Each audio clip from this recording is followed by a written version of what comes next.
Like any red-blooded American, I played Battleship the game and cheated. It was my first experience cheating. Yeah, I played it, yeah, with the red and white pegs. It was one of the staples in my game inventory. My grandfather had an old one. What I love about Battleship is the strategy of it. The fun of winning and the fun of hitting someone and the fun of missing and all those things that are within the game. And those memories are great. We have an emotional connectivity to Battleship.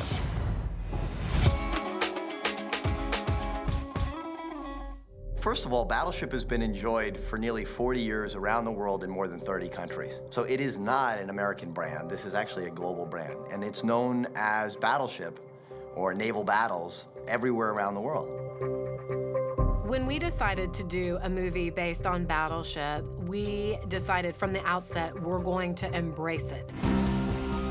We wanted not only to use battleships, but also to look at the hallmarks of the game that people have loved so much and incorporate them into the movie.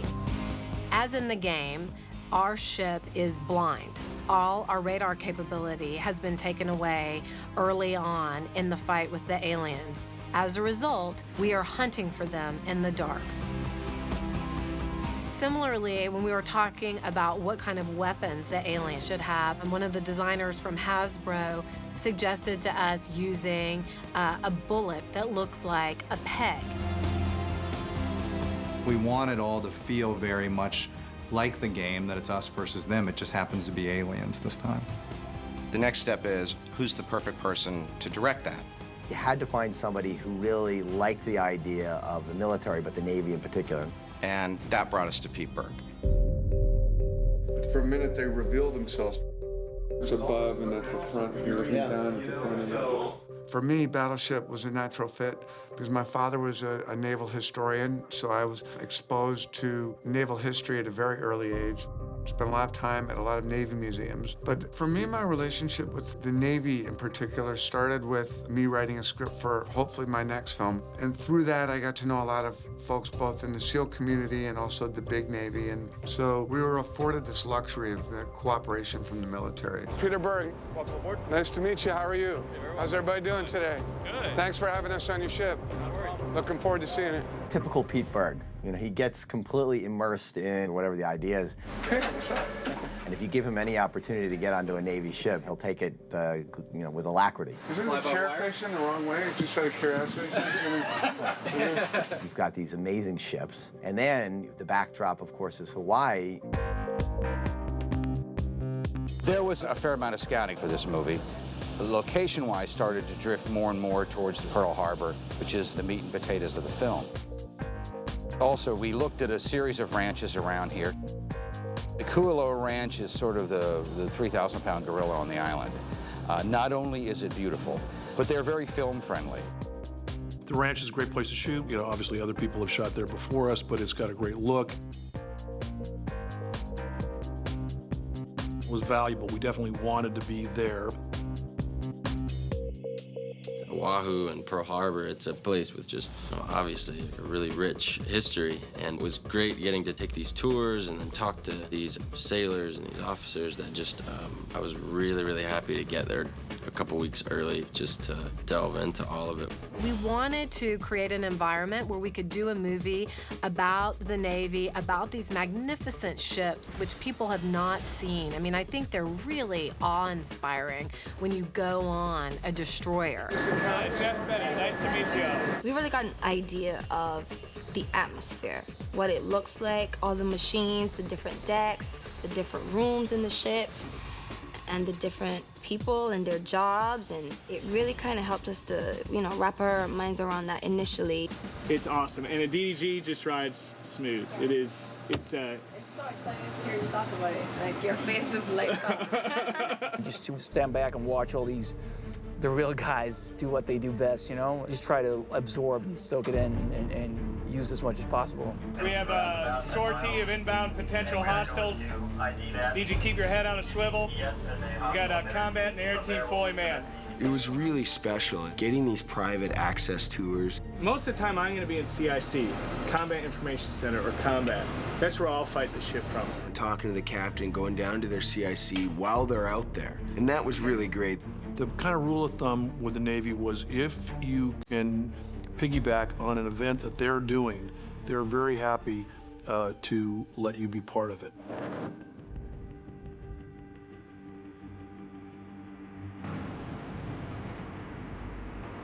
And my guys and filming.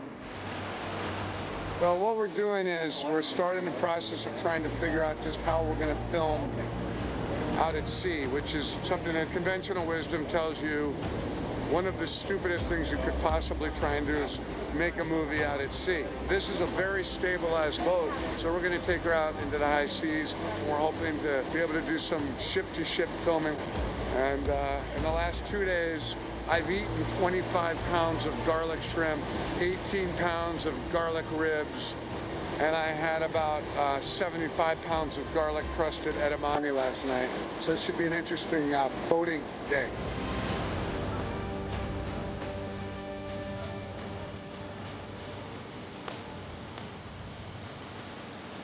That's to all regions! One of the big challenges of doing a movie called Battleship was how do you bring a battleship into the movie Battleship when battleships are no longer a part of any navy on this earth. We came up with a concept for how to incorporate that in using the USS Missouri, which is one of the most famous ships to have ever sailed the oceans. The first step is we had to find it. Now we found it. Here she is, right here. She's being worked on. She's being refit, updated, made more seaworthy. It's very rare that you will see a battleship go into dry dock. It's a once-in-a-lifetime opportunity. Let me understand this in idiot terms, okay? This thing's full of water, right? They pull it in here. Those blocks are all preset down there? You have to have every one of those 309 keel blocks aligned to where your plans, which go back to World War II in some cases, say that we have the reinforcement.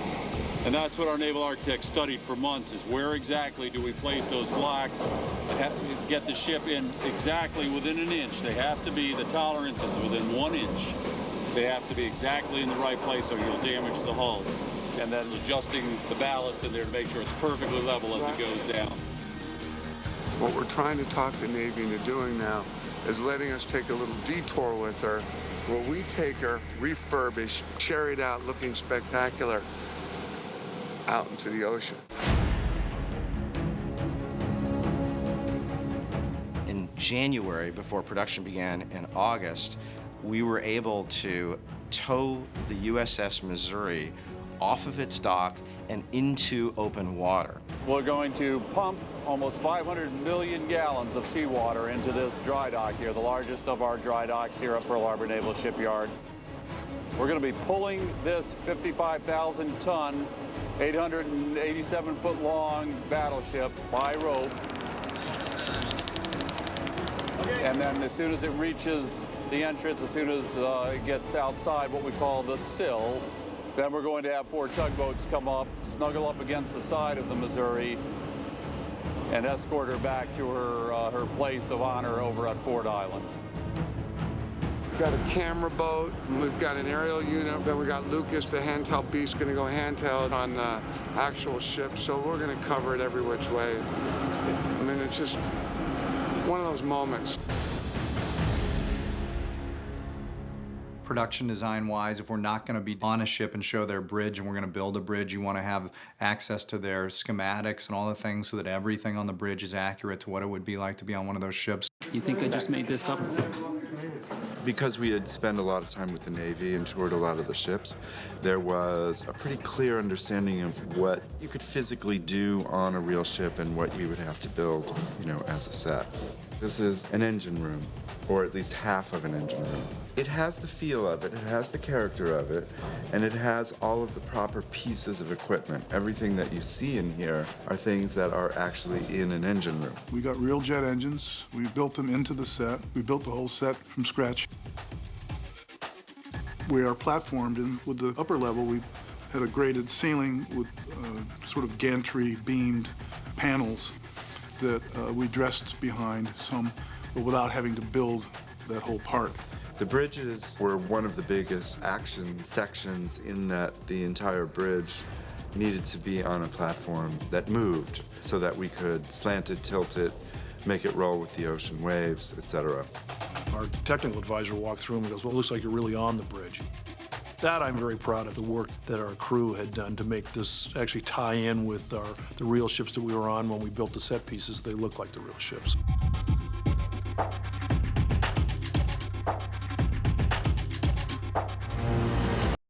In prep, there are lots of discussions, lots of photographs, lots of drawings, and there's a lot of people who have a lot to say. So you try to get as much of all of that in as you can.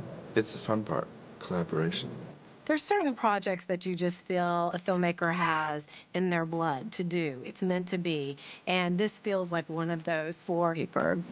There's something fun about trying to get the Navy involved and getting to spend time with these ships and see how awesome they are. And to get to make a film about it is kind of a dream come true for me.